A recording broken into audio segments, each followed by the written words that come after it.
Hi YouTube, welcome to another edition of Horror Hands, and this is going to be part one of the best 1950s monster movies. Yes, this is a subgenre that is so cool I couldn't even get it into one video. So over the next two parts I'm going to be going through my favourite monster and creature features from the 1950s. This is a decade and a subgenre that is one of the most underrated in kind of horror cinema, I think, but also gave us some of the most wonderfully entertaining creature features we have. So sit back and we will go through the best 1950s monster movies. So first up on this list we have 20 Million Miles to Earth. Really cool stop motion creature feature here from 1957.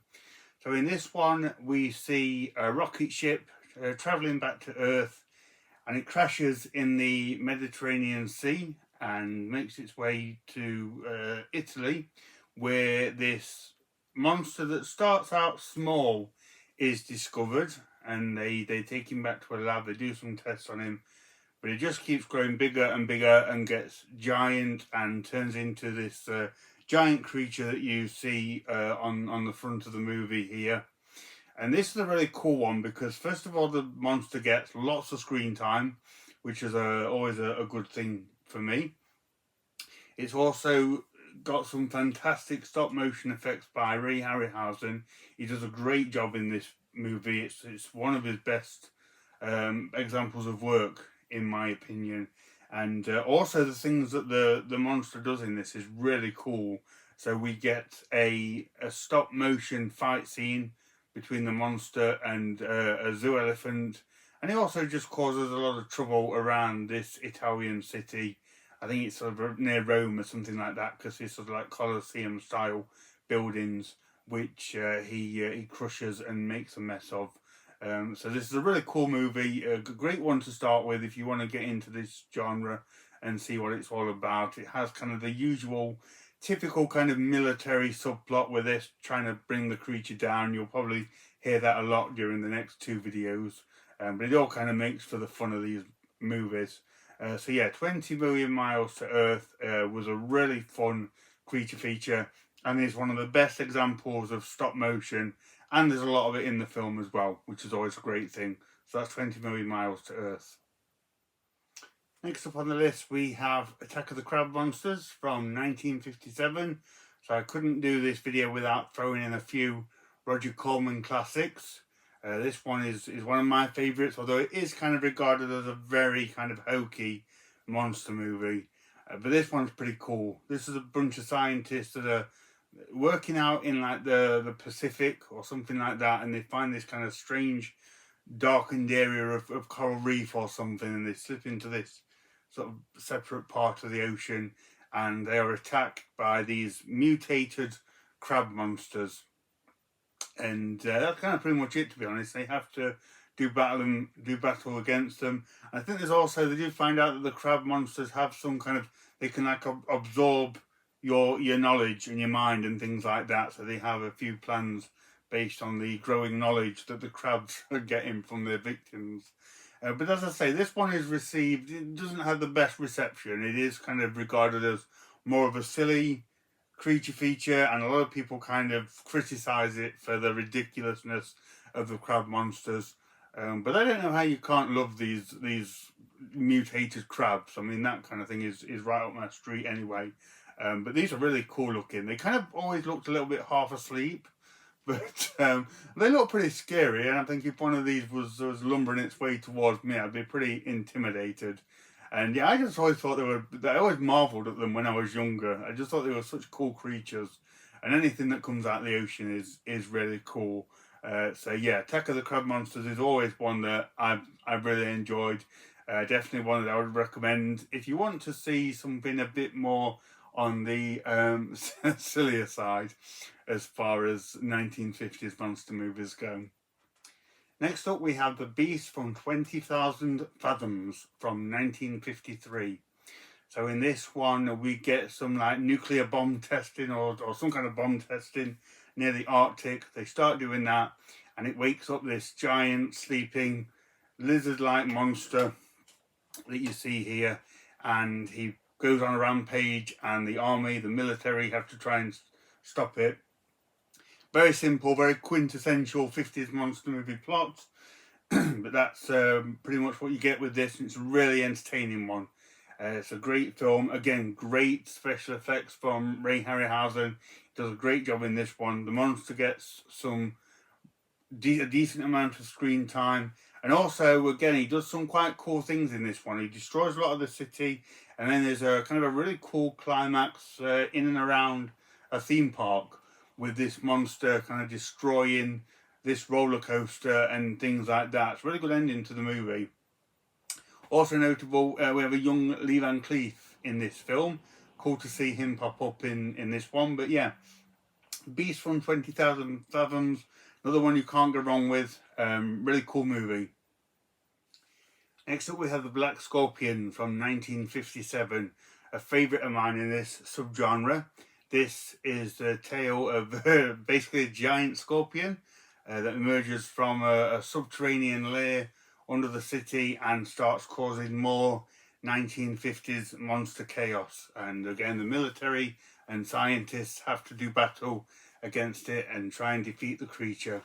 But this one's really cool because it takes place in the city, but they also have to go underground and kind of infiltrate the subterranean lair of the giant monster scorpion, which made for a really cool location and was pretty creepy, seeing these scientists have to descend down into the darkness.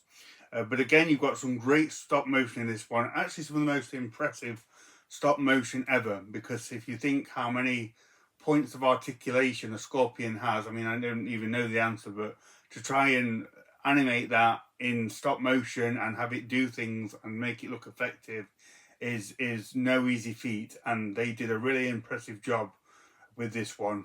It was actually done by Willis O'Brien, who was he worked on the original King Kong, and in fact some of the props were actually unused props that didn't make the cut in King Kong. And also the scene where the scientists descend down into the scorpion's lair, there is actually a little stop motion bat that flies by, and I think this took days for Willis O'Brien to make it look right, and it's hardly noticeable in the film, but it just shows you the level of depth and the attention to detail that they went into when creating this movie. But yeah, this is another very entertaining movie. I really like the idea of a killer scorpion. You don't see that very often in movies at all. And like I say, putting it in the 1950s and throwing in all that stop motion effects was really good, and really actually quite holds up well in this day and age. So again, another top recommendation if you want some great stop motion monster action is The Black Scorpion. Next one that needs no introduction, Creature from the Black Lagoon from 1954. And this is one of the Universal Monster movies, one of the best Universal Monster movies. Absolutely fantastic film. Been a long while since I've seen it, but it is a favourite of mine, where scientists discover this Gillman-like creature and they sort of capture it with the intention to sort of study it. But it kind of falls for the beautiful Julia Adams and stalks her. And we have the underwater scenes with it swimming beneath Julia Adams. There's some absolutely amazing cinematography in this film. Some very kind of beautiful looking shots. And yeah, one of the absolute best in this subgenre. Like I say, I know this is one of the most famous ones, so I won't go into this one too much. But I know it's one of my favourite kind of monster designs, but I love the look of the creature. And I believe when the Universal had done the films, the creature suit and the mask and everything were just discarded and kept by somebody on set. But eventually they went to they went to Forrest J. Ackerman, who was a kind of curator of this kind of stuff, and I think eventually they went up for auction. But I just thought it was really interesting that the creature suit did the rounds like that. But yeah, this is about as best as it gets in terms of 1950s creature features, and one of the best in terms of horror anyway. So yeah, Creature from the Black Lagoon. I'm sure you've all seen this one, but of course couldn't do the list without this one. Next up on the list is a pretty underrated one, actually, and that is Creature with the Atom Brain from 1955. And in terms of quintessential 50s title, Creature with the Atom Brain is pretty much up there. But this is a great one. This kind of brings together 50s monster movies, science fiction, and a little bit of gangster movies as well. Because in this one, you've got like this mob boss, and he's hired like this ex-Nazi scientist to reanimate his goons and his henchmen that get killed or whatever, to become these kind of zombies that still carry out his orders. So he sort of has a legion of lumbering creatures going around doing stuff. It's really cool. The police have to like kind of try and stop it. And I really like the shots of the, if you want to call them zombies or the creatures in this. It's really good. And actually one of the first movies to use squibs, which I thought was pretty interesting. But yeah, Creature with the Atom Brain, it's a really well put together film. It's part of the box set that Arrow bought out. Is it Atomic Creatures or something like that? So you can get it via that. But yeah, this one, it doesn't get talked about very often, and I think it's pretty underrated. Not a lot of, no sort of like stop motion or giant creature effects in this one. It's much more of kind of like a human tale, albeit with some of the atomic brain creatures. But yeah, really good film. Very solid entertainment, this one from the 50s. I definitely recommend checking it out. Next up, we have The Deadly Mantis from 1957. 1957 is proving a very popular year for these kind of movies. And in this one, again, pretty run-of-the-mill as it goes for 50s. But this one, there's, again, it's in the Arctic, and scientists are doing something which melts this sort of giant Arctic block.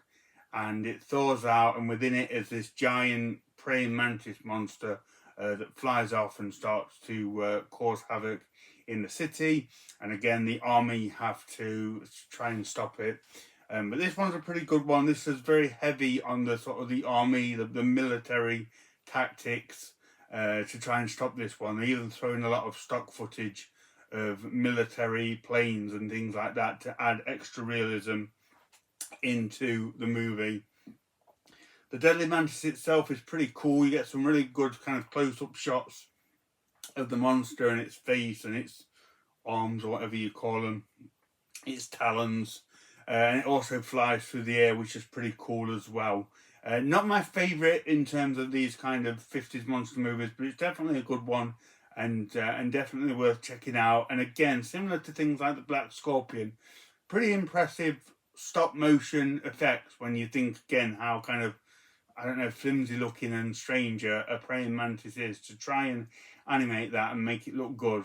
Again, very impressive work, so I've got to give it credit for that. So yeah, Deadly Mantis is not the best, but definitely a fun 50s monster movie. Next up we have The Fly from 1958, the famous movie of the scientist. He's messing around with teleportation and ends up getting accidentally fused with a fly with disastrous consequences. So you may be more familiar with the David Cronenberg remake from 1986, which was a pretty gruesome body horror with Jeff Goldblum undergoing this terrifying metamorphosis. This one's a lot more subtle in that respect.